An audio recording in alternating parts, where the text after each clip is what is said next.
కీర్తనల గ్రంథము 62వ అధ్యాయము ధ్యానిద్దాం. నా ప్రాణము దేవుని నమ్ముకుని మౌనముగా ఉన్నది. ఆయన వలన నాకు రక్షణ కలుగును. ఆయనే నా ఆశ్రయదుర్గము, ఆయనే నా రక్షణకర్త, ఎత్తైన నా కోట ఆయనే. నేను అంతగా కదిలింపబడను. ఎన్నాళ్ళు మీరు ఒకనిపై పడుదురు? ఒరుగుచున్న గోడను పడద్రోవు కంచెను ఒకడు పడద్రోయినట్లు మీరందరూ ఎన్నాళ్ళు ఒకరిని పడద్రోయిచుదురు.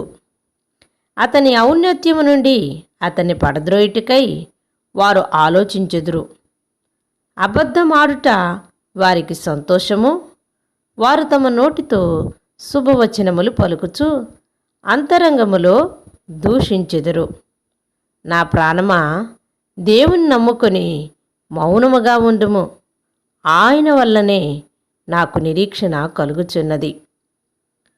ఆయనే నా ఆశ్రయదుర్గము, నా రక్షణాధారము, నా ఎత్తైన కోట ఆయనే.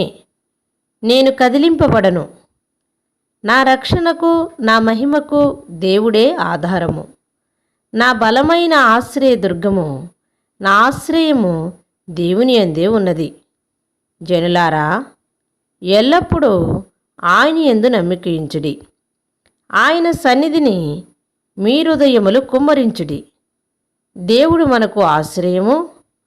అల్పులైన వారు వట్టి ఊపిరై ఉన్నారు. గనులైన వారు మాయాస్వరూపులు. త్రాసులో వారందరూ తేలిపోదురు.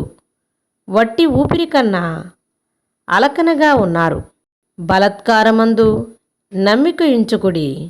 దోచుకునుట చేత గర్వపడకుడి. ధనము హెచ్చించును, దాన్ని లక్ష్య పెట్టుకుడి. బలము తనదని ఒకమారు దేవుడు సెలవిచ్చెను, 2 మార్లు ఆ మాట నాకు వినబడెను. ప్రభువా, మనుషులందరికీ వారి వారి క్రియల చొప్పున నీవే ప్రతిఫలమిచ్చుచున్నావు గాక. కృపచూపుటయు నీది. ఆమెన్.